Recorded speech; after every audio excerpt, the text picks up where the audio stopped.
Hello दोस्तों, नमस्कार। स्वागत है आप सभी का एक बार फिर से अपने यूट्यूब चैनल ज्ञान सागर कोचिंग इंस्टीट्यूट में। तो आज की क्लास में हम लोग क्लास 10th का 2024 का मैथ का पेपर सॉल्व करने वाले हैं, जो कि आपका सेट था 822 एचवी।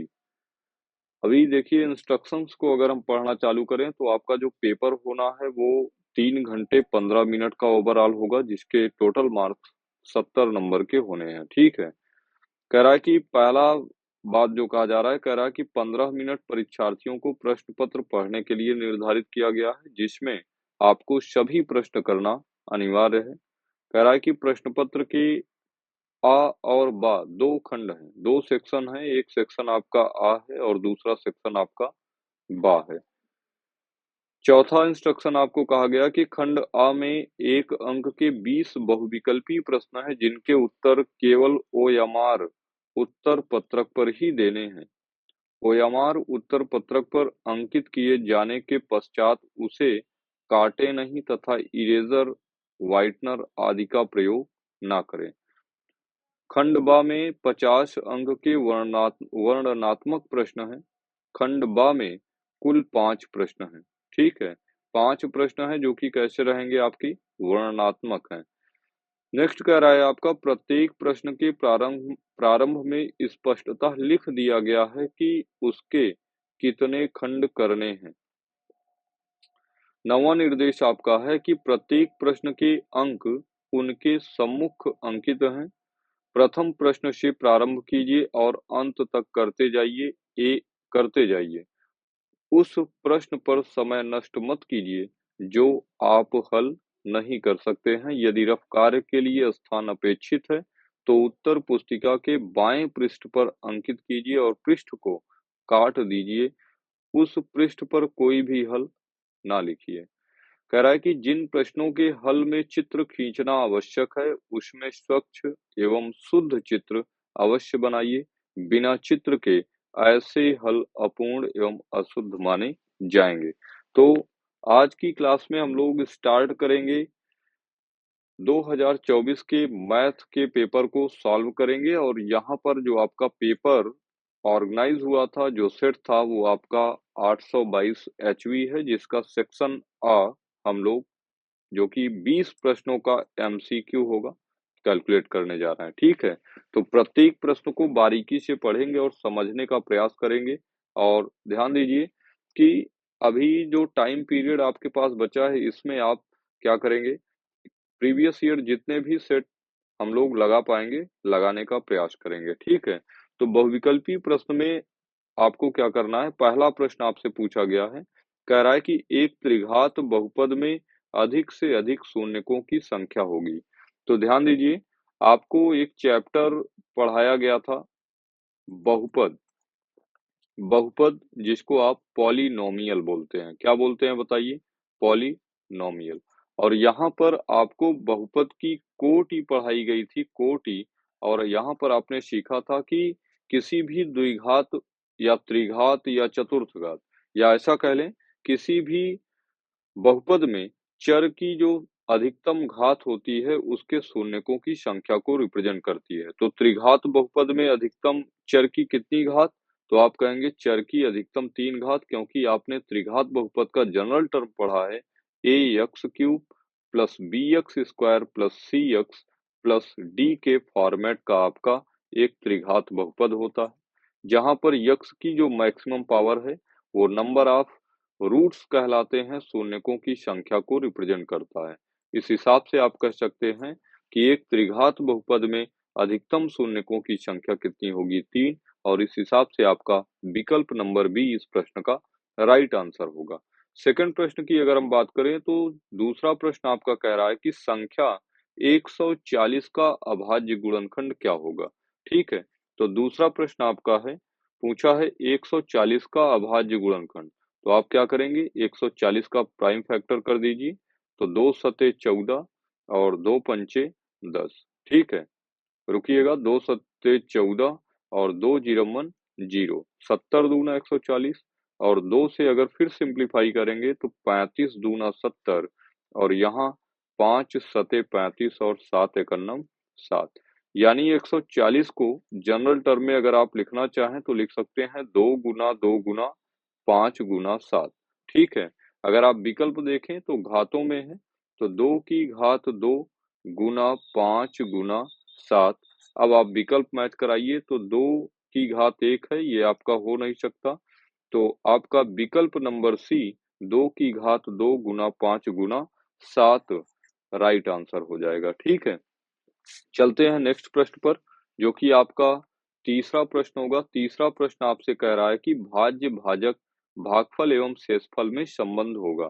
तो आपने पढ़ा है कि जो भाज्य होता है, भाज्य भाज्य बराबर होता है आपका भाजक गुना भागफल, भागफल प्लस शेषफल। ठीक है। तो भाज्य बराबर भाजक गुना भागफल प्लस शेषफल अगर मैच कराएंगे तो भाज्य बराबर भाजक गुना भागफल प्लस शेषफल आपका विकल्प नंबर सी इस प्रश्न का राइट आंसर हो जाएगा। नेक्स्ट अगर हम बात करें प्रश्न नंबर 4 की, तो कह रहा है कि रैखिक समीकरण x plus 2y plus 5 is equals to 0 तथा minus 3x minus 6y plus 1 is equals to 0 के युग्म का हल होगा। तो अगर यहाँ पर हम समीकरण की बात करें तो आपके पास समीकरण है x plus 2y plus 5 is equals to 0। अगर यहाँ पर हम a1 की बात करें तो a1 क्या होता है, यक्स का गुणांक 1।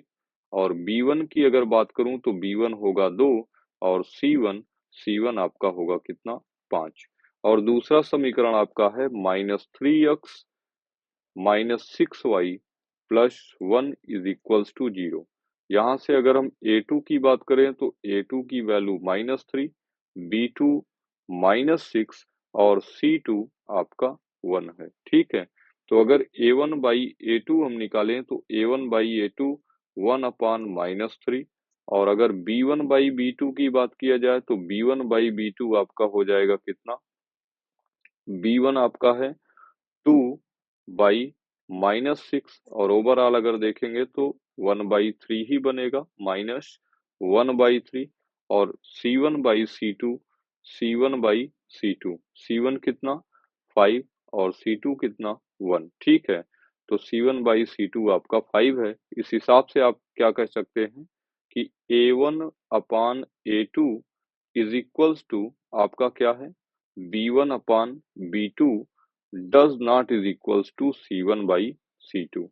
और ध्यान दीजिए यहाँ पर हमने क्या सीखा है कि जब A1 अपान A2 बराबर हो B1 बाई B2 के, does not is equals to C1 by C2 हो, तो रेखाएं परस्पर कैसी होंगी, आपस में समांतर होंगी। कैसी होंगी, ये समांतर होने का प्रतिबंध है। किसका है बताइए, समांतर होने का प्रतिबंध है।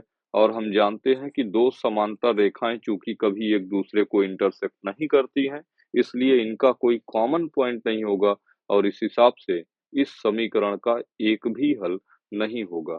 तो अद्वितीय हल तो पॉसिबल नहीं है, दो हल हो नहीं सकते हैं। ठीक है। अपरिमित रूप से अनेक हल नहीं। तो इसमें से आपका जो राइट आंसर होगा वो हो जाना है उपयुक्त में से कोई नहीं। अगर आगे हम बात करें नेक्स्ट प्रश्न की, तो अगला प्रश्न आपका है जो कि समांतर श्रेणी से पूछा गया है। कह रहा है कि समांतर श्रेणी -5 -1 3 और 7, -5 -1 3 और 7 का सारवांतर होगा। यहाँ पर हमसे क्या पूछा है, सारवांतर। तो याद करिए आप अपनी क्लास को, तो आपको बताया गया है कि सारवांतर D जो होता है वो हमेशा T2 माइनस T1 होगा। कब, जब आपकी श्रेणी जो दी गई है वो समांतर श्रेणी में होगी तब। तो T2 मतलब सेकंड टर्म, T2 कितना है आपका -1 और माइनस फर्स्ट टर्म आपका है -5, तो -5। ठीक है। तो यहाँ हो जाना है -1 माइनस माइनस +5 और 5 में से 1 घटेगा कितना, 4।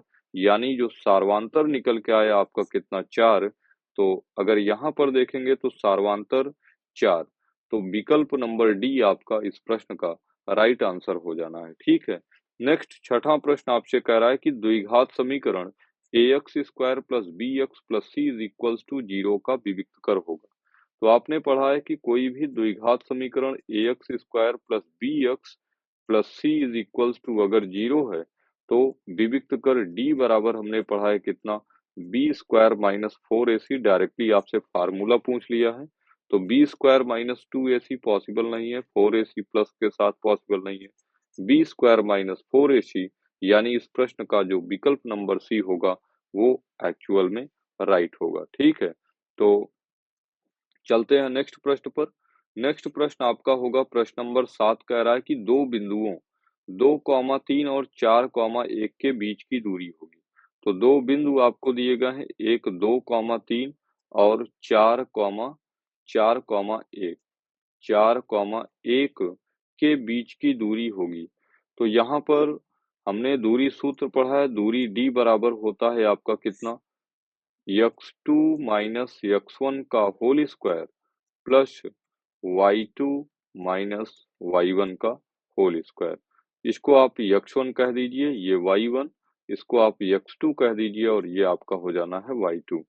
तो square of root x2 4 minus 2 का होल स्क्वायर, 4 माइनस 2 का whole square plus y2 minus y1 1 minus 3 का होल स्क्वायर। तो यहाँ से फाइनली आप पाएंगे 4 में से 2 घटा 2 का स्क्वायर और प्लस 1 में से 3 घटेगा माइनस 2 का स्क्वायर। ठीक है, तो 2 का स्क्वायर आपका हो जाना है 4 प्लस माइनस 2 का स्क्वायर 4 और 4 4 8, 8 को आप लिख सकते हैं कितना, 4 गुना 2 या 2 गुना 4। तो 4 का वर्गमूल बाहर आ जाना है 2 रूट 2। इस हिसाब से अगर आप देखेंगे तो विकल्प बी आपका इस प्रश्न का 2 रूट 2 राइट आंसर हो जाएगा। चलते हैं प्रश्न नंबर 8 पर। प्रश्न नंबर 8 की अगर हम बात करें तो कह रहा है कि यदि द्विघात समीकरण, आपको द्विघात समीकरण दिया गया है क्या, द्विघात समीकरण 3x square minus 12x plus m, 3x square minus 12x plus m is equals to 0। ठीक है, के मूल बराबर है तो यम का मान ज्ञात कीजिए।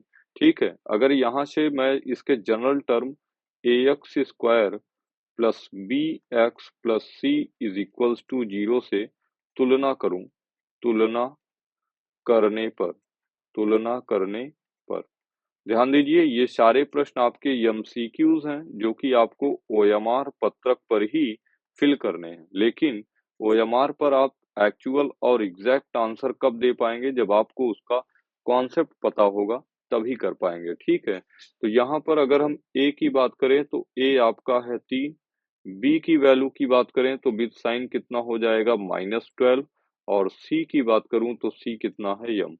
क्योंकि यहाँ पर एक बात कहा गया है कि मूल बराबर है और मूल बराबर होने का कंडीशन है कि आपका विविक्त कर होना चाहिए क्यों, क्या 0, क्यों, क्योंकि यहाँ पर मूल क्या है आपके बराबर है, मूल बराबर है, इसलिए आपने विविक्त कर को क्या कहा 0 होगा। और d की वैल्यू अभी अभी आपने बोला था b स्क्वायर माइनस 4ac की वैल्यू 0 है, यानी आप कह सकते हैं b स्क्वायर बराबर होगा 4ac के।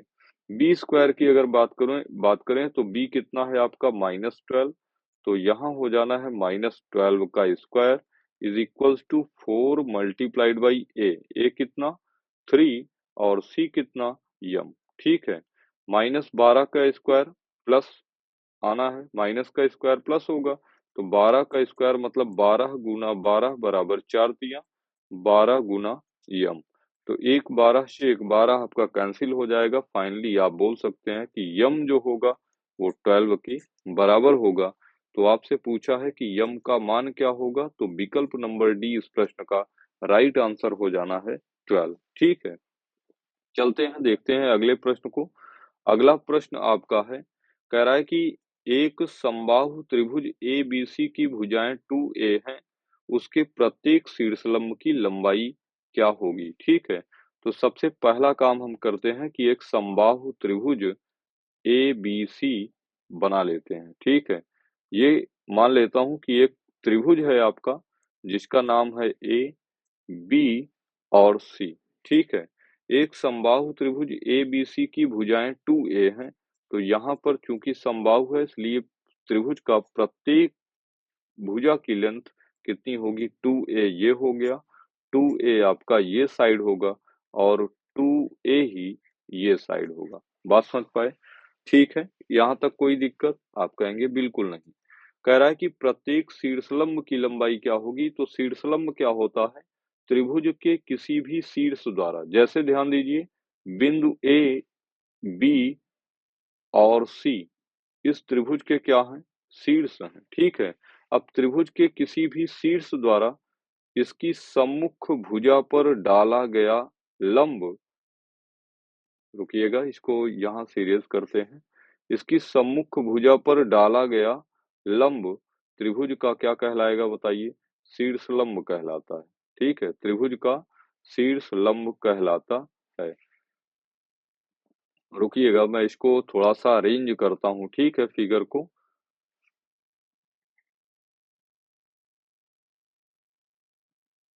ठीक है अभी, ठीक है। चलिए, ये आपका क्या कहलाएगा, शीर्षलंब कहलाएगा। और ध्यान दीजिए कि समकोण त्रिभुज का जो शीर्षलंब होता है, वो जिस भुजा पर डाला जाता है, उस भुजा को क्या करेगा, 2 बराबर भागों में विभक्त कर देता है। ठीक है। अगर मैं इसको पॉइंट बोल दूं, ये M है, तो BM कितना होगा, A होगा, और MC जो होगा, ये भी आपका कितना होगा, A होगा। ठीक है, क्योंकि मध्य बिंदु होगा इसका। बात समझ पाए क्या? ये इसका क्या कहलाएगा, मध्य बिंदु कहलाएगा। तो आपसे शीर्षलंब की लंबाई पूछा है, यानी AM की वैल्यू पूछा है। और ध्यान दीजिए, ये आपका क्या होगा, समकोण त्रिभुज होगा।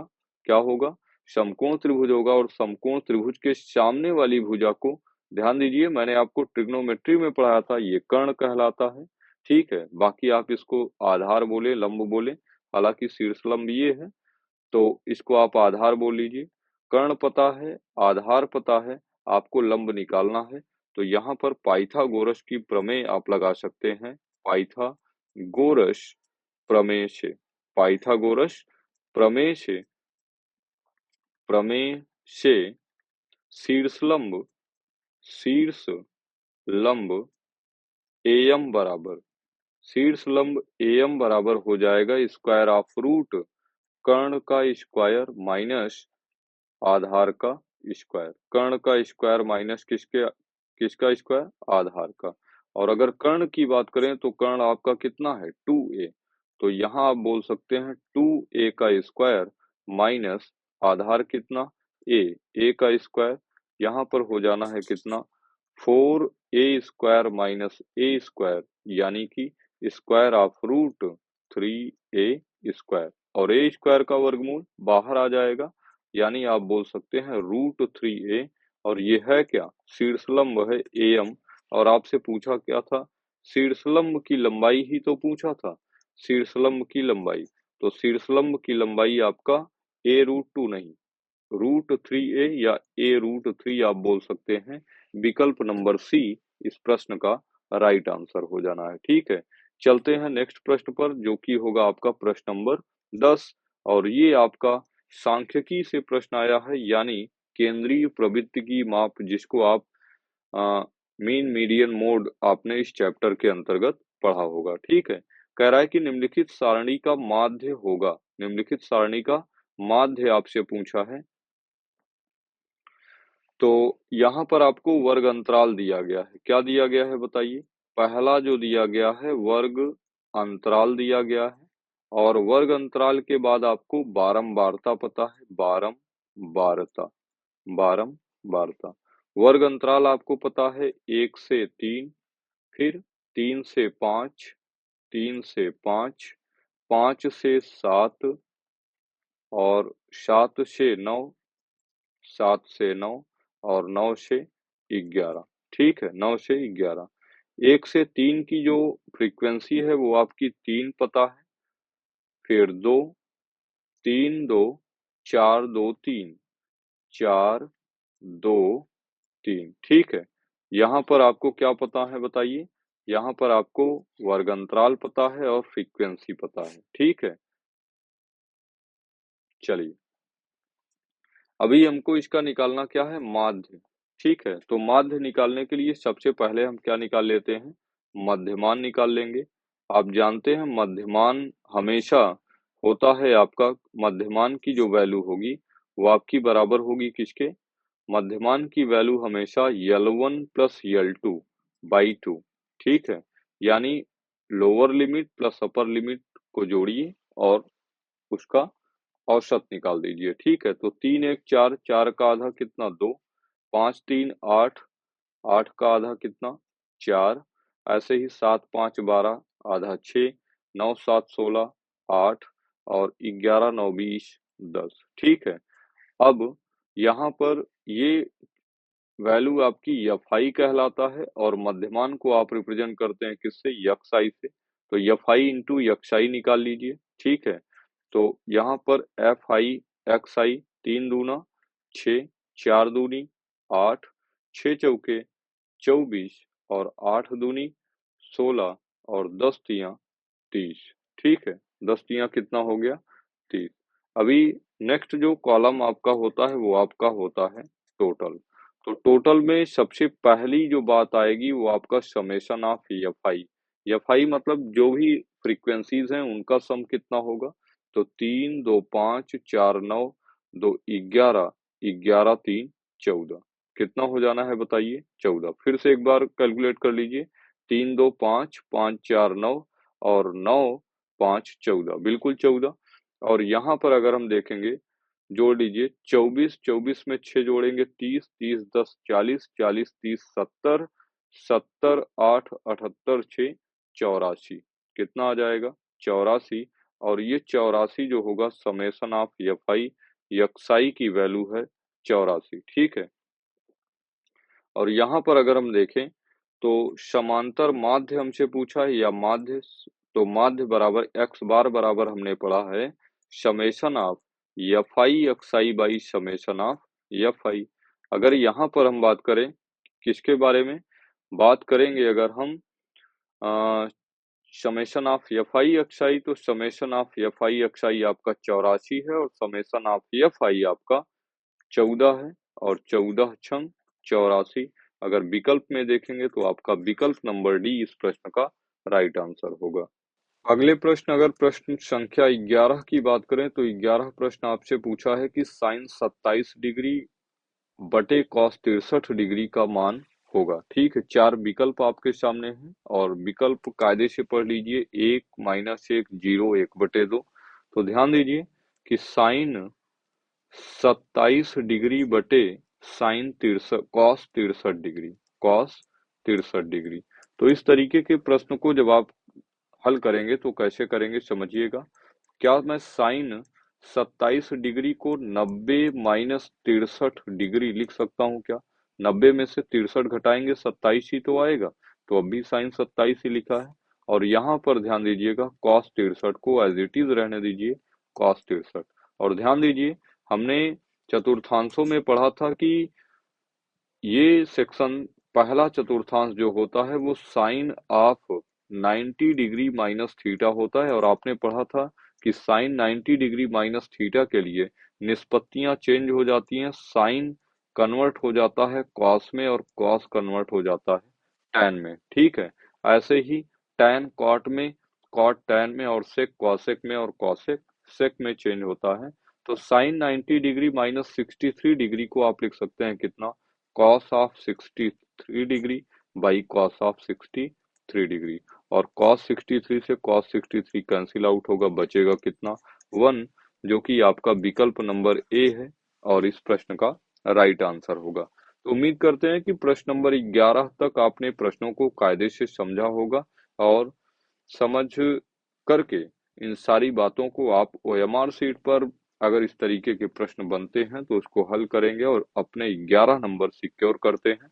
चलते हैं, लेते हैं प्रश्न नंबर 12 को और 12वां प्रश्न आपका कह रहा है कि यदि cos a is equals to √3/2 हो तो साइन ऑफ 2a का मान क्या होगा, ये आपसे प्रश्न पूछा गया है। तो यहाँ पर आपको दिया गया है cos of a is equals to कितना, √3/2। हम जानते हैं cos कितने का मान √3/2 होता है, तो आप कहेंगे cos ऑफ 30 डिग्री का मान होता है √3/2। तो क्या मैं यहाँ से ये कह सकता हूँ कि ए जो होगा वो 30 डिग्री के बराबर होगा? बिल्कुल हाँ कि नहीं? तो यहाँ पर हमसे पूछा क्या है, साइन ऑफ 2a, यानी साइन ऑफ 2a को मैं लिख सकता हूँ sine of 2 multiplied by a कितना, 30 डिग्री, यानी साइन ऑफ 60 डिग्री। और अगर मैं आपसे पूछूं कि आपने चार्ट में साइन 60 डिग्री का मान कितना लर्न किया है, तो आप कहेंगे साइन 60 की वैल्यू होती है √3/2, जो कि विकल्प नंबर डी है और इस प्रश्न का बिल्कुल एक्यूरेट और एग्जैक्ट आंसर होगा। चलते हैं प्रश्न नंबर 13 पर। प्रश्न नंबर 13 आपका है 1 plus tan square A by 1 plus cot square a का मान क्या होगा? ठीक है, चलिए, तो इसको आप देखिए, हर प्रश्न को लगाने के बहुत सारी विधाएं, आपका जो प्रेजेंस ऑफ माइंड काम करे उस हिसाब से आप लगाइए। तो 13वां प्रश्न अगर हम देखें तो 1 plus tan square A by 1 plus cot square a, ये प्रश्न है आपका। कह रहा है कि इसका मान क्या होगा, क्या सेक स्क्वायर ए होगा, -1 होगा, कॉट स्क्वायर ए होगा, या फिर tan स्क्वायर ए होगा। ठीक है, तो यहाँ पर ध्यान दीजिए, आप ना डायरेक्टली पहले प्रश्नों को सॉल्व करेंगे तभी किसी विकल्प को आप एग्जैक्टली बता सकते हैं कि इस प्रश्न का विकल्प number A B C D में से कौन सा विकल्प सही होगा। ठीक है, तो इसको हल करने के लिए पहले आप सॉल्व करिए प्रश्न को। ये हो जाएगा आपका 1 plus tan square A by 1 plus cot को क्या मैं 1 बाई tan थीटा बोल सकता हूँ? आप कहेंगे बिल्कुल tan स्क्वायर ए। यहाँ पर हो जाना है 1 प्लस tan स्क्वायर ए अपान, यहाँ से एलसीएम कर लीजिए, ये आपका हो जाएगा tan स्क्वायर ए और यहाँ पर बचेगा कितना, tan स्क्वायर ए प्लस 1। ठीक है, अभी बात समझिए, इसको आप लिख सकते हैं कितना, 1 प्लस tan से 1 प्लस tan आपका कैंसिल आउट होगा और यहाँ पर tan स्क्वायर ए ऊपर जाएगा, तो यहाँ पर फाइनली आपके पास बचेगा tan स्क्वायर ए, जो कि आपका विकल्प नंबर डी है और इस प्रश्न का राइट आंसर होगा। ठीक है, चलते हैं सवाल नंबर 14 पर। सवाल नंबर 14 कह रहा है कि साइन 2a बराबर 2 साइन ए सत्य होगा जब a बराबर होगा। ठीक है, बढ़िया प्रश्न है, इंपॉर्टेंट प्रश्न है आपके लिए। कह रहा है कि साइन 2a बराबर है 2 साइन ए के, 2 साइन ए के सत्य होगा कब, सत्य होगा कब, ये बात आपसे पूछा जा रहा है, जब ए का मान बराबर होगा। तो समझिएगा, यहाँ पर बहुत गौर करने की बात है। साइन 2a का फार्मूला हमने पढ़ा है साइन 2a, साइन 2a का फार्मूला होता है 2 साइन ए इंटू कॉस ए। क्या आपने ये फार्मूला लर्न किया है? अगर हाँ तो अच्छी बात है, नहीं तो याद रखिएगा। समझिए, यहाँ पर मैं लिख सकता हूँ 2 sine A into cos A और +2 साइन ए का साइड चेंज करूंगा, -2 sine A is equals to कितना, 0। समझिएगा, यहाँ से अगर हम 2 साइन ए कॉमन कर लें तो अपने पास बचेगा कितना, cos a -1 is equals to 0। ठीक है, cos a -1 is equals to 0। 2 से दोनों साइड में भाग करेंगे तो यहाँ पर हम लिख सकते हैं sine of a multiplied by cos a -1 is equals to 0। तो देखिए, एक बार आप कह दीजिए कि sine A is equals to 0। ठीक है, साइन ए की वैल्यू 0 कब होती है? आप जानते हैं कि साइन ऑफ 0 डिग्री की वैल्यू 0 होती है, यानी ए बराबर आपका जब 0 डिग्री होगा तब साइन 2a की वैल्यू 2 साइन ए के बराबर होगी। बिल्कुल बात सही है कि नहीं? और दूसरी चीज यहाँ से आप ये भी कह सकते हैं कि cos of a -1 is equals to जब 0 होगा, तो यहाँ से आप कह सकते हैं cos of a is equals to कितना, 1। और cos कितने की वैल्यू 1 होती है? तो आप कहेंगे cos ऑफ 0 डिग्री ही तो 1 होता है, क्योंकि cos 90 तो 0 होता है। ठीक है, तो यहाँ से a बराबर क्या हो गया, 0 डिग्री। आप विकल्प में देखिए, तो पहला ही विकल्प है इस प्रश्न का 0 डिग्री, जो कि इस प्रश्न का राइट आंसर होगा।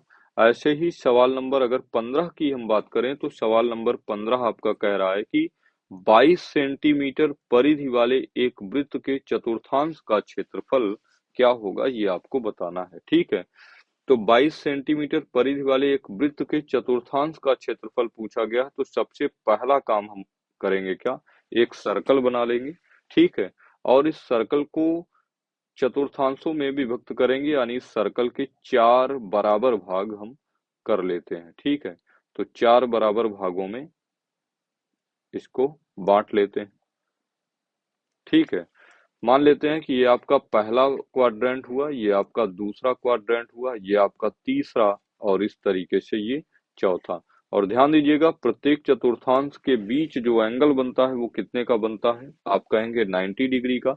तो हमको हमको क्या करना है कि प्रत्येक चतुर्थांश का क्षेत्रफल बताना है, और कैसा क्षेत्रफल बताना है, जबकि 22 सेंटीमीटर परिधि वाला एक वृत्त है, ठीक है। इंपॉर्टेंट बात है, बात समझिएगा। यहाँ पर आपको वृत्त की परिधि पता है भाई, ठीक है। वृत्त की क्या पता है, परिधि पता है। चलिए, तो यहाँ पर परिधि हमको पता है 22 सेंटीमीटर है। कितना है, 22 सेंटीमीटर, और परिधि बराबर हम जानते हैं 2 पाई आर बराबर कितना, 22। 2 पाई आर बराबर कितना, 22, और 2 गुना पाई की वैल्यू आपका हो जाएगा 22/7 गुणा आर बराबर कितना, 22। 22 से 22 कैंसिल आउट होगा, यानी आर बराबर फाइनली आपका जो निकल के आएगा वो 7/2 सेंटीमीटर होगा। और ध्यान दीजिए, हमने वृत्त तथा वृत्त से संबंधित क्षेत्रफल में एरिया ऑफ त्रिज्यखंड पढ़ा था, ठीक है। तो अगर हम पहले चतुर्थांश के क्षेत्रफल की बात करें, तो पहले चतुर्थांश द्वारा केंद्र पर अंतरित कोण थीटा बराबर कितना है, तो आप कहेंगे थीटा बराबर होगा 90 डिग्री। तो यहाँ पर हम कह सकते हैं कि चूंकि हम जानते हैं एरिया ऑफ त्रिज्यखंड, त्रिज्यखंड त्रिज्यखंड का जो क्षेत्रफल होता है वो आपने पढ़ा है थीटा बटे 360 डिग्री डिग्री गुणे पाई आर स्क्वायर। थीटा की वैल्यू कितना, 90 डिग्री, और बटे कितना, 360 डिग्री गुणे 22/7, और आर आर कितना, 7/2 का स्क्वायर, यानी 7 गुना 7/2 गुना 2, ठीक है। तो 9 चौके 36, 9 चौके 36, एक 7 से आपका एक 7 कैंसिल हुआ, 2 दूनी 4, और 2 ग्राम में 22, और यहाँ से आप क्या कह सकते हैं, 11 सते 77, 11 सते कितना, 77। अच्छा देखिए, एक आध और कटना है क्या, फिर से एक बार चेक कर लीजिए। 9 चौके 36 बिल्कुल, 2 दूनी 4, 2 ग्राम में 22 बिल्कुल, और यहाँ से आप कह सकते हैं कितना, 11 सते 77, और बटे 2 दूनी 4 दूना 8, 77/8। आप विकल्प में देखिए 77/8 है क्या, आप कहेंगे बिल्कुल, विकल्प नंबर सी जो है वो 77/8 सेंटीमीटर स्क्वायर है, जो कि इस प्रश्न का राइट आंसर होगा। चूंकि एरिया है इसलिए एरिया हमेशा सेंटीमीटर स्क्वायर आना है, ठीक है। नेक्स्ट प्रश्न की अगर हम बात करें, जो कि आपका है, 16वां प्रश्न कह रहा है कि कैप्सूल संयोजन है। तो कैप्सूल आप जानते हैं कैप्सूल क्या होता है। तो कैप्सूल जनरली अगर हम देखें तो कैप्सूल का जो शेप होता है, ये देखिए, थोड़ा फिगर मैं आपके लिए रफ ही बना रहा हूँ, ठीक है। तो बिल्कुल उसी हिसाब से समझिएगा कि फिगर आपके लिए ना, समझिएगा, ये क्या है, आपका कैप्सूल इसी शेप का जनरली होता है लगभग। एक रफ फिगर मैं बना रहा हूँ, ये, ठीक है। इसी तरीके का आपका क्या होता है, कैप्सूल होता है। तो अगर कैप्सूल की हम बात करें, कैप्सूल संयोजन है किसका, क्या दो शंकुओं का है।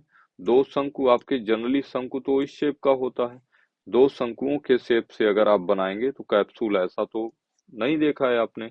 तो जनरली जो कैप्सूल होता है वो आपका एक बेलन तथा दो अर्ध गोलों का होता है, ठीक है। एक बेलन होता है, ये आपका क्या हो गया, सिलेंड्रिकल शेप हो गया, और ये दो आपके क्या हुए, अर्धगोले हो गए। तो एक शंकु जो होता है वो एक बेलन तथा दो अर्धगोलों का संयोजन होता है, ठीक है। चलिए, नेक्स्ट अगर हम बात करें, सवाल नंबर 17, सवाल नंबर 17 की अगर हम बात करें, तो पहले इस फिगर को यहाँ से इरेज करते हैं। सवाल नंबर 17 आपसे कह रहा है कि यदि कुछ आंकड़ों का माध्य तथा बहुलक क्रमशः इतना और इतना है, तो उनका माध्यक क्या होगा? तो समझिएगा, आपको बहुलक माध्य पता है, क्या पता है? माध्य। तो माध्य आपको पता है कितना? 32। माध्य 32 दिया गया है। और बहुलक की अगर हम बात करें, बहुलक, तो बहुलक आपको पता है कितना? 35। बहुलक कितना है? 35 है। तो कह रहा है कि उनका माध्यक क्या होगा, आप ये बताइए। और माध्यक के लिए आपको 3 विकल्प दिए गए हैं। क्या माध्यक 30 होगा, 31 होगा, 32 होगा या फिर 33 होगा? तो इसके लिए मैं आपको एक मोस्ट इम्पॉर्टेंट फार्मूला लिखा रहा हूँ। ये फार्मूला आप याद रखिएगा, आपके एग्जाम में लाइफ टाइम ये काम आने वाला फार्मूला है। तो बराबर बहुलक बराबर आपका होता है 3 गुणे माध्यिका माइनस 2 गुणे समांतर माध्य। और आप जानते हैं माध्य को जनरली हम यक्स बार, बहुलक को मोड बोलता हूँ, क्या बोलता हूँ? मोड। और माध्यक को एम ई बोलता हूँ, ठीक है। तो बहुलक आपका पता है कितना? 35। तो बहुलक को लिख दीजिए कितना? 35। 3 गुणे मीडियन, तो 3 मीडियन आपको बताना ही है, माध्यक आपको बताना है, माइनस 2 गुना समांतर माध्य। समांतर माध्य कितना है? 32। और यहां से हम लिख सकते हैं 35 माइनस 32 दूना 64 ना, 64 का साइड चेंज करूंगा कितना? प्लस 64 बराबर 3 गुणे माध्यिका, ठीक है। 5 4 कितना? 9। और 6 3 कितना? 9 बराबर 3 एम ई। तो 3 से अगर 99 को सिंप्लीफाई करेंगे कितनी बार? 33 बार। यानी आपका एम ई यानी कि माध्यक निकल के आ गया कितना? 33। अगर आप विकल्प में देखेंगे तो विकल्प नंबर डी इस प्रश्न का क्या है? राइट आंसर है। चलते हैं सवाल नंबर 18 पर। सवाल नंबर 18, तो सवाल नंबर 18 कह रहा है कि निम्नलिखित बारंबारता सारणी का बहुलक वर्ग होगा। देखिए वर्ग अंतराल आपको दिया गया है 0 से 5, 5 से 10, 10 से 15, 15 से 20 और 20 से 25। और बारंबारता की बात करूं तो 0 से 5 वर्ग अंतराल की बारंबारता 8 है, 5 से 10 की वर्ग अंतराल की बारंबारता 7 है, 10 से 15 वर्ग अंतराल वाले वर्ग की बारंबारता 18 है, और 15 से 20 वर्ग अंतराल वाले वर्ग अंतराल की बारंबारता 19, और इसी तरीके से 20 से 25 की फ्रीक्वेंसी आपकी 6 है। तो ध्यान दीजिए हमसे क्या पूछा है? बहुलक वर्ग। बहुलक वर्ग वह वर्ग होता है, बहुलक वर्ग किसी भी आंकड़े का वह वर्ग होता है जिसकी फ्रीक्वेंसी सर्वाधिक होती है, ठीक है।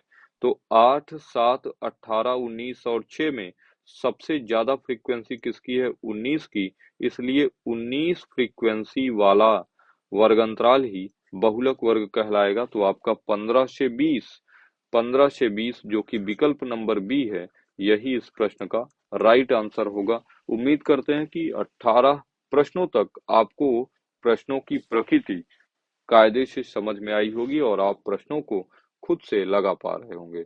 चलते हैं सवाल नंबर 19 पर। 19 क्या कह रहा है? ध्यान दीजिएगा, प्रायिकता से ये प्रश्न है और इम्पोर्टेंट प्रश्न है, ठीक है। कह रहा है कि दो पासों को एक साथ उछालने पर दोनों पासों पर प्राप्त संख्याओं का योगफल 10 होने की प्रायिकता होगी। तो समझिएगा, प्रायिकता जब आपने पढ़ा था तो प्रायिकता जनरली होता क्या है? पी ऑफ ई से रिप्रेजेंट किया जाता है, ठीक है। तो प्रायिकता बराबर होता है अनुकूल परिस्थितियां, अनुकूल अनुकूल परिस्थितियां बटे बटे कुल परिस्थितियां। यही तो आपने पढ़ा है कि किसी भी घटना के घटने की प्रायिकता जो होती है उस घटना की अनुकूल परिस्थितियां बटे उस घटना के कुल घटित होने की परिस्थितियां, ठीक है, परिस्थितियां। चलिए, अब यहाँ पर देखिए जो प्रश्न आपका पूछा गया है, प्रश्न पूछा गया है कि यदि दो पासों को आप फेंकते हैं, मान लीजिए एक सिंगल पासे को अब मैं फेंकूं तो 1 2 3 4 5 6 कुल इतने कंडीशंस हो सकते हैं। और दूसरे भी पासे को अगर मैं फेंकूं तो 1 2 3 4 5 और 6 कुल इतने कंडीशंस हो सकते हैं। और दो पासों को फेंकने पर ओवरऑल 36 कुल परिस्थितियां बनाई जा सकती है। जैसे अगर मान लीजिए पहले पासे को फेंका तो 1-1 आ जाएगा, 1-2 आ सकता है, 1-3 आ सकता है, हाँ कि नहीं? ऐसे कुल 36 कंडीशन आपके बनेंगे, ठीक है? ये आपको क्लास में मैंने बखूबी बताया है कि कैसे 36 कंडीशन बनने हैं, ठीक है? तो आपसे कह रहा है कि दो पासों को उछालने पर प्राप्त संख्याओं का योगफल 10 होने की प्रायिकता क्या होगी? तो ध्यान दीजिए 10 केवल और केवल तभी तो मिलेगा जब आपको 4 6 मिल जाए या आपको 6 4 मिल जाए, ठीक है? तभी दो आपका कंडीशन होगा। तो ध्यान दीजिए अनुकूल परिस्थितियां आपकी कितनी है? दो, या तो 4 6 मिले या 6 4 मिले। अच्छा एक कंडीशन और है, आपको 5 और 5 भी तो मिलने पर संख्याओं का योगफल 200 होगा, ठीक है? तो कुल कंडीशंस आपकी कितनी है? 3 है। और नहीं, अनुकूल कंडीशंस आपकी कितनी है? 3, या तो 4 6 मिले या 6 4 मिले या 5 5 मिले, 3 कंडीशन है। और उसके अलावा आप यहाँ देखिए कि कुल कंडीशंस आपकी कितनी है? 36। तो 3 एकन्नम 3 बरहम में 36, यानी जो प्रायिकता होगी दो पासों को फेंकने पर ऊपर का के अंकों का योगफल 10 होने की प्रायिकता आपका 1/12, जो कि आपका पहला विकल्प है इस प्रश्न का राइट आंसर होगा, ठीक है? तो ध्यान दीजिए प्रायिकता के प्रश्न आपके ना हल्के होते हैं लेकिन टेक्निकल होते हैं। आपको ना चीजों की डीप नॉलेज होना अनिवार्य है, ठीक है? चलिए चलते हैं नेक्स्ट प्रश्न पर, जो कि अगला भी प्रश्न आपका प्रायिकता से ही है। तो ध्यान दीजिए प्रायिकता से दो एमसीक्यू प्रश्न आपके बने हैं और ये लगातार विगत वर्षों में बनते रहे, तो प्रायिकता आपका एग्जाम के पॉइंट ऑफ व्यू से इम्पोर्टेंट टॉपिक है। आप एक बार जरूर पढ़ लीजिएगा। हालांकि यहाँ पर हम प्रश्नों को प्रैक्टिस प्रश्नों का प्रैक्टिस लगा रहे हैं, तो यहाँ पर हम केवल उन्हीं बातों की का डिस्कशन करेंगे जो आपके लिए इम्पोर्टेंट है या प्रश्न को लगाने के लिए इम्पोर्टेंट है, ठीक है? तो यहाँ पर कह रहा है कि एक पासे को एक बार फेंकने पर सम संख्या प्राप्त होने की प्रायिकता। जब किसी पासे को आप फेंकेंगे तो या तो पासे का ऊपरी अंक 1 होगा, 2 होगा, 3 होगा, 4 होगा, 5 होगा या फिर 6 होगा। तो कुल संभव परिणाम हो सकते हैं आपके कितने? 6। लेकिन कह रहा है कि ऊपर का अंक सम संख्या प्राप्त होने की प्रायिकता।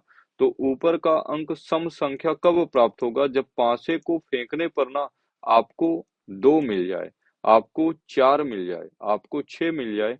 तो यही तो आपकी एक्चुअल में चाह है, यही आपके अनुकूल है, ठीक है? तो अनुकूल परिस्थितियां कितनी हैं? 3 हैं। तो आप प्रायिकता पूछा जा रहा है, तो प्रायिकता क्या होती है? अनुकूल परिस्थितियां बटे कुल परिस्थितियां। तो यानी आपका 1/2 इस प्रश्न का राइट आंसर होगा। तो उम्मीद करते हैं कि आपको बहुविकल्पीय प्रश्नों के ये 20 प्रश्नों का जो सेट था, ये आपको समझ में आया होगा।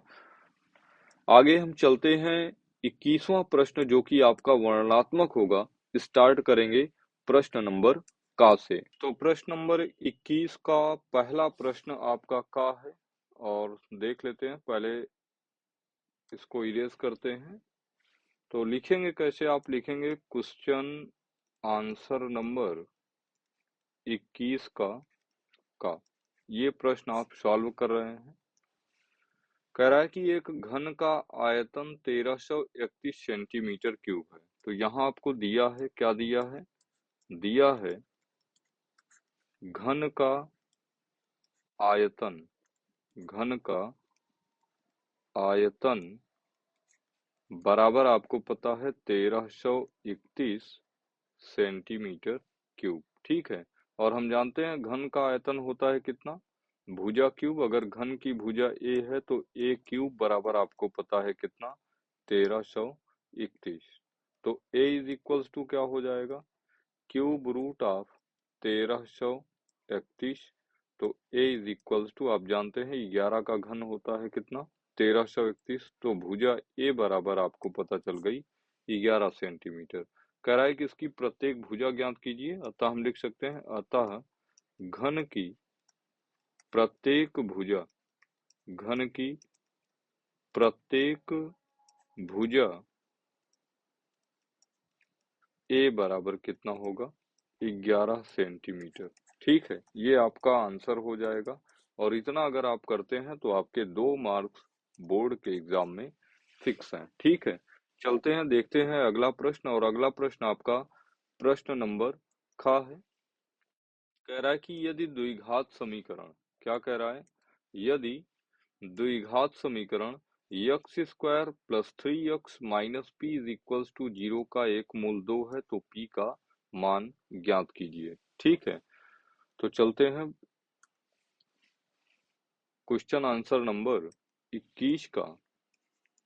क्वेश्चन आंसर नंबर आपका होगा 21 का ख। यहाँ पर ध्यान दीजिए आपको क्या दिया है, दिया है आपको द्विघात समीकरण, दिया है द्विघात समीकरण। द्विघात समीकरण क्या है, x square plus 3x minus P, x square plus 3x minus P is equals to 0 का एक मूल, का एक मूल 2 है। ये आपको गिवन है प्रश्न में। ठीक है, इसलिए x इज इक्वल्स टू 2 समीकरण, समीकरण x square plus 3x minus 5 is equals to 0 को संतुष्ट करेगा, संतुष्ट करेगा। अगर संतुष्ट करेगा तो आप लिख सकते हैं क्या, जहां जहां यक्ष है वहां वहां यक्ष बराबर 2 पुट कर दीजिए। तो यहाँ लिख सकता हूँ 2 का स्क्वायर प्लस 3 गुना 2 माइनस पी बराबर 0। 2 का स्क्वायर 4, 3 दूना 6 माइनस पी बराबर 0, 6 4 10, 10 माइनस पी बराबर 0। तो आप कह सकते हैं माइनस पी बराबर माइनस का 10, माइनस से माइनस कैंसिल आउट होगा, p इज इक्वल्स टू 10। आपसे पूछा क्या था, p का मान, यही आपका एग्जैक्ट आंसर हो जाएगा। और इतना अगर आप काम एग्जाम में करते हैं तो आपके पूरे के पूरे 2 नंबर सिक्योर होते हैं। ठीक है, चलते हैं नेक्स्ट प्रश्न पर। नेक्स्ट प्रश्न आपका होगा क्वेश्चन आंसर नंबर 21 का गा। और गा प्रश्न क्या कह रहा है, कह रहा है कि यदि cos थीटा बराबर 15/17, तो यहाँ पर पहले आप मार्क करिए कि आप कौन से प्रश्न का जवाब दे रहे हैं। तो हम जवाब दे रहे हैं इस बार 21 का गा नंबर प्रश्न। यहाँ पर आपको दिया है, क्या दिया है, दिया है cos theta, cos theta is equals to 15/17, 15/17। और हम जानते हैं cos बराबर होता है क्या, आधार और कर्ण का रेशियो आपका कहलाता है क्या, cos। तो सबसे पहले आप एक समकोण त्रिभुज बना लीजिए। और इस समकोण त्रिभुज में मान लेता हूँ ये आपका समकोण है, ये आपका ए है, ये बी है, ये सी है, और ये एंगल आपका क्या है, थीटा है। तो हम जानते हैं थीटा के सामने वाली भुजा आपकी होती है लंब, थीटा से सटी हुई भुजा कर्ण, और समकोण के सामने की भुजा आपकी होती है कर्ण। तो आपको क्या पता है, आधार पता है 15। अच्छा, ये आपका आधार होगा। ठीक है, ये आधार होगा, आधार पता है 15, कर्ण पता है कितना, 17। कर्ण आपका हो जाएगा कितना, 17। कर्ण आपका हो जाना है 17। तो लंब यहां से निकाल लीजिए। तो पाइथागोरस प्रमेय से हम लिख सकते हैं, पाइथागोरस प्रमेय से, पाइथागोरस प्रमेय से। और पाइथागोरस की प्रमेय क्या कहती है, पाइथागोरस की प्रमेय कहती है लंब जो कि आपका ए बी है, a b is equals to square of root कर्ण ए सी का स्क्वायर, ए सी का स्क्वायर माइनस आधार यानी बी सी का स्क्वायर। ठीक है, तो यहां से आप कह सकते हैं स्क्वायर ऑफ रूट ए सी कितना, तो ए सी आपका है 17। तो 17 का स्क्वायर माइनस 15 का स्क्वायर, 17 का स्क्वायर अगर आप करेंगे तो 17 का स्क्वायर होता है 289, और 15 का स्क्वायर होता है 225 और माइनस कर दीजिए आप। 9 में से 5 घटाएंगे 4 और 28 में से 22 घटाएंगे 6 और स्क्वायर ऑफ रूट 64 की वैल्यू होती है 8। यानी लंब भी आपका पता चल गया कितना 8, यानी ए बी बराबर 8 निकल आया। ठीक है, अभी आपसे पूछा है साइन ऑफ थीटा का मान। चूंकि हम जानते हैं क्या, साइन ऑफ थीटा बराबर होता है लंब बटे कर्ण। और लंब की बात करें तो लंब आपका है कितना ए बी, और कर्ण की अगर बात करें तो कर्ण है कितना ए सी। तो साइन ऑफ थीटा बराबर आप कह सकते हैं कितना, लंब अभी अभी आपने निकाला ए बी की वैल्यू 8 और कर्ण ए सी आपका 17 ऑलरेडी आपको पता है। यानी आप कह सकते हैं कि साइन ऑफ थीटा जो होगा वो आपका 8/17 के बराबर होगा। और इतना काम आप करते हैं तो ये आपका आंसर होगा, और इस प्रश्न को भी करने के आपको 2 मार्क्स आसानी से मिल जाएंगे। ठीक है, तो चलते हैं अगले प्रश्न पर, जो कि प्रश्न होगा 21 का घ। तो यहाँ पर लिखना है क्वेश्चन आंसर नंबर 21 का घ पार्ट। ठीक है, और यहाँ देखिए कह रहा है कि इसमें आपको कह रहा है कि निम्नलिखित बारंबारता सारणी का माध्य ज्ञात करना है। ध्यान दीजिए, माध्य, माध्यक और बहुलक ये 3 चीजें आपने पढ़ा है। ठीक है, तो यहाँ पर हमसे क्या पूछा है, माध्य पूछा है। इसके लिए आपको वर्ग अंतराल दिया गया है, अंतराल वर्ग अंतराल पता है। फिर आपको क्या पता है, बारंबारता, बारंबारता। चलिए, जो भी डिटेल्स आपको पता है लिख लीजिए। वर्ग अंतराल आपको पता है 0 से 2, 2 से 4, 4 से 6, 6 से 8 और 8 से 10, ये आपको पता है। और वर्ग अंतराल 0 से 2 की फ्रीक्वेंसी कितनी है, 1, 2, 6, 8, 3, 1, 2, 6, 8 और 3, ये आपको पता है। हमको निकालना क्या है, माध्य। तो अगला कॉलम हम बनाते हैं किसका, मध्यमान का। मध्यमान, जिसको आप रिप्रेजेंट करते हैं किससे, यक्स आई से। मध्यमान क्या होता है, आपका upper limit plus lower limit by 2। 0 में 2 जुड़ेगा 2, 2 का आधा कितना 1, 4 2 6 का आधा कितना 3, 6 4 10 का आधा कितना 5, 8 6 14 का आधा कितना 7 और 10 8 18 का आधा कितना 9। ठीक है, अभी ध्यान दीजिए, जो वैल्यूज हैं वो आपकी छोटी हैं, तो यहाँ पर हम प्रत्यक्ष विधि ही लगाते हैं। 3 विधियां आपने पढ़ी थी, प्रत्यक्ष विधि, ठीक है, और एक विधि आपने कल्पित माध्य विधि से माध्य निकालना सीखा है, और एक आपने पग विचलन विधि सीखा है। तो यहाँ पर हम कौन सी विधि लगा रहे हैं, प्रत्यक्ष विधि, जिसमें आप एफ आई इंटू यक्स आई निकालते हैं। तो एफ आई आपकी फ्रीक्वेंसी है। ठीक है, इसको आप एफ आई बोल सकते हैं। 1 गुना 1 कितना 1, 2 गुना 3 6, 6 गुना 5 30 और 7 गुना 8 56 और 3 गुना 9 27। ठीक है, नेक्स्ट जो आपका कॉलम बनता है वो किसका होता है, योग का, जिसको आप टोटल बोलते हैं, टोटल। ठीक है, तो यहाँ पर सबसे पहला जो आपको चाहिए एफ आई चाहिए। तो एफ आई देख लीजिए, 2 1 3, 3 6 9, 9 8 17 और 17 3 20। तो समेशन ऑफ एफ आई आ गया कितना 20। और नेक्स्ट आपको चाहिए summation of f i x i. तो 6 1 7, ये आपका 30 है, ध्यान दीजिएगा, 6 1 7, 7 6 13, 13 7 20, जीरो हासिल कितना 2, और 2 3 5 5 10 2 12। तो summation of f i x i कितना आ गया 120।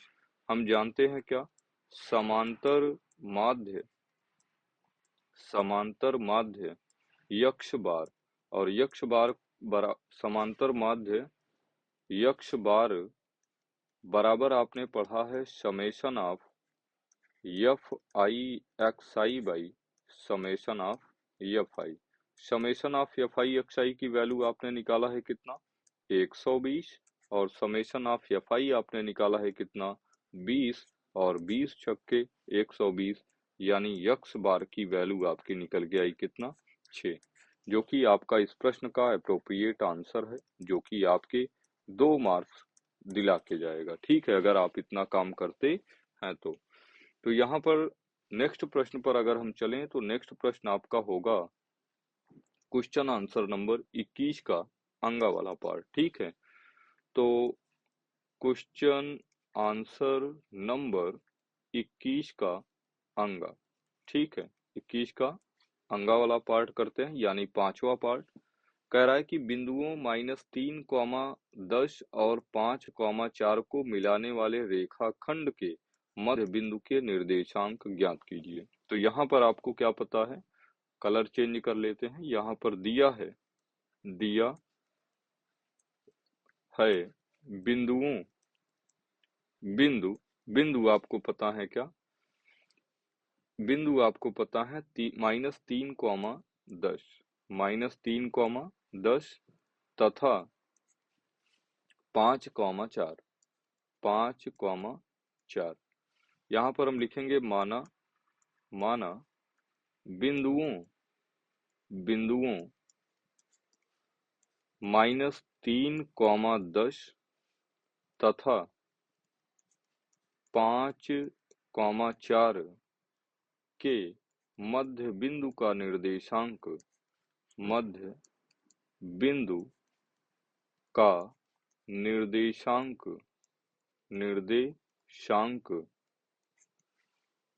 पी एक्स वाई है, यक्स वाई है। तो हम मध्य बिंदु का सूत्र जानते हैं। मध्य बिंदु सूत्र से मध्य बिंदु सूत्र से मध्य बिंदु का सूत्र क्या होता है, आप जानते हैं, पी ऑफ यक्स वाई बराबर, आप जानते हैं क्या, x1 plus x2 by 2 comma y1 plus y2 by 2। ये आपको मैंने निर्देशांक में पढ़ाया है। यहाँ पर इस वाले टर्म को मैं कह देता हूँ कि ये टर्म आपका क्या हो जाएगा, x1, ये y1, ये आपका हो जाएगा x2 और ये y2। तो वैल्यू पुट कर दीजिए। यहाँ पर x1 प्लस x2 यानी -3 plus 5/2 comma y1 plus y2 10 plus 4/2, 10 plus 4/2। तो 5 में से 3 घटेगा, आप कहेंगे 2/2 कॉमा 10 4 14/2। सिंप्लीफाई करेंगे, 2 एकम 2 और 2 सते 14, यानी आप कह सकते हैं कि P ऑफ यक्स वाई जो निकल के आया वो 1,7 आया, 1,7। और आपने यही तो बताना था। ठीक है, अतः हम कह सकते हैं कि -3, 10 तथा 5, 4 का जो मध्य बिंदु होगा वो आपका 1,7 होगा। ठीक है, तो उम्मीद करते हैं कि 5वां प्रश्न भी आपको 21वें प्रश्न का समझ में आया होगा। नेक्स्ट प्रश्न पर हम चलते हैं, जो कि आपका प्रश्न नंबर 4 होगा। तो नेक्स्ट प्रश्न आपका होगा क्वेश्चन आंसर नंबर 21 का 4। और ध्यान दीजिएगा, इस तरीके से जब आप लिखेंगे तो आपका जो एग्जामिनर होगा, जो आपकी कॉपी चेक करेगा, वो हूबहू समझ जाएगा कि आपने प्रश्न नंबर 21 के चा पार्ट का जवाब दिया है। ठीक है, और चा पार्ट कह क्या रहा है, कह रहा है कि यदि बिंदुओं -1, -3 तथा यक्ष, 9 के बीच की दूरी 13 मात्रक है तो यक्ष का मान ज्ञात कीजिए। ध्यान दीजिए, प्रीवियस ईयर क्वेश्चन पेपर लगाने का फायदा क्या होगा, देखिए चीजें ना आपकी डिजिट चेंज होंगी, पैटर्न बिल्कुल सेम फॉलो होगा। ठीक है, तो आप बस इसी को शिद्दत के साथ पढ़िए और आपका एग्जाम ये 100% गारंटी है मेरे भाई कि आपका ना मैथमेटिक्स में ओवरऑल 90 प्लस स्कोर जरूर होगा। 100 की गारंटी तो मैं नहीं ले सकता, क्योंकि सब कुछ मेरे पर निर्भर नहीं करना है, आपका एफर्ट भी सबसे इम्पोर्टेंट है। बात समझ पा रहे हैं। तो 21 का चा पार्ट क्या कह रहा है कि बिंदुओं -1, 3 तथा यक्ष, 9 के बीच की दूरी 13 मात्रक है। तो यहाँ पर हम लिखेंगे दिया है, क्या दिया है आपको कि बिंदुओं बिंदुओं बिंदुओं -1, -3 तथा x, 9 के बीच की दूरी के बीच की दूरी d इज इक्वल्स टू आपको पता है कितना 13 मात्रक, मात्रक को यूनिट बोल देता हूं। ठीक है, अब हम जानते हैं दूरी सूत्र जानते हैं, निर्देशांक ज्यामिति में मैंने आपको दूरी सूत्र पढ़ाया है। दूरी सूत्र से दूरी सूत्र कहता क्या है कि d इज इक्वल्स टू आपका square of root x2 minus x1 का whole square plus y2 minus y1 का होल स्क्वायर, यही होता है। और d बराबर आपको पता है कितना 13, तो 13 बराबर स्क्वायर ऑफ रूट x2, यहाँ पर इस वाले टर्म को हम x1 और इसको y1, इसको x2 और इसको y2 कह देते हैं। ठीक है, तो यहाँ से हो जाएगा x2 माइनस x1, यानी x2 कितना है आपका यक्ष है, x2 कितना है यक्ष, और माइनस x1 तो माइनस माइनस 1 का whole square plus y2 minus y1 यानी 9 माइनस माइनस 3 का होल स्क्वायर। ठीक है, तो यहाँ पर हो जाएगा, अभी स्क्वायर ऑफ रूट हटाने के लिए हम दोनों पक्षों का वर्ग कर देते हैं, तो ये हो जाएगा 13 का स्क्वायर बराबर यक्ष प्लस 1 का होल स्क्वायर माइनस माइनस नहीं प्लस है 9 प्लस 3 यानी 12, या एक बार लिख ही लीजिए 9 प्लस 3 कितना 9 प्लस 3 का होल स्क्वायर, तो 13 का स्क्वायर आप जानते हैं 169 होता है, और a प्लस बी के होल स्क्वायर से, या इसको ऐसे ही रहने दीजिए यक्ष प्लस 1 का होल स्क्वायर प्लस 9 3 12 का स्क्वायर। ठीक है, ये हो जाना है आपका 169 बराबर यक्ष प्लस 1 का होल स्क्वायर प्लस 12 का स्क्वायर कितना 144। आगे चलिए, यहाँ से हम कह सकते हैं 169 प्लस 144 का साइड चेंज होगा माइनस 144 इज इक्वल्स टू यक्ष प्लस 1 का होल स्क्वायर, यानी इसको हम कह सकते हैं कितना 9 में से 4 घटेगा 5 और 16 में से 14 घटेगा 2 बराबर हो जाएगा आपका यक्ष प्लस 1 का होल स्क्वायर। ठीक है, यानी यहाँ से मैं कह सकता हूँ कि x plus 1 is equals to square of root कितना 25, यानी यक्स प्लस 1 जो होगा वो प्लस माइनस 5 होगा। ठीक है, अगर आप प्लस साइन लेंगे, प्लस साइन लेने पर, अगर प्लस साइन लेंगे आप प्लस साइन लेने पर, अगर प्लस साइन लेंगे तो आपका हो जाएगा x plus 1 is equals two plus का 5, यानी यक्स इज इक्वल्स टू हो जाएगा 5 प्लस 1 माइनस 1, यानी यक्स इज इक्वल्स टू आपका होगा 4। ठीक है, यक्स इज इक्वल्स टू कितना हो जाएगा 4। आगे देख लेते हैं, जब आप निगेटिव साइन लेंगे, निगेटिव साइन लेने पर, और जब निगेटिव साइन लेंगे तो आप लेंगे कितना x plus 1 is equals to minus का 5, तो x is equals to minus 5 plus 1 minus 1, यानी यक्स इज इक्वल्स टू आपका कितना होगा माइनस 6, यानी यक्स के दो मान पॉसिबल हैं, एक तो यक्स इज इक्वल्स टू 4 होगा और एक x is equals to minus 6 होगा।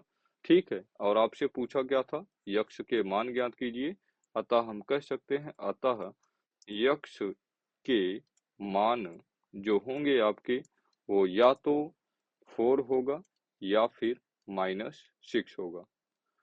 ठीक है, 4 या माइनस 6 होंगे।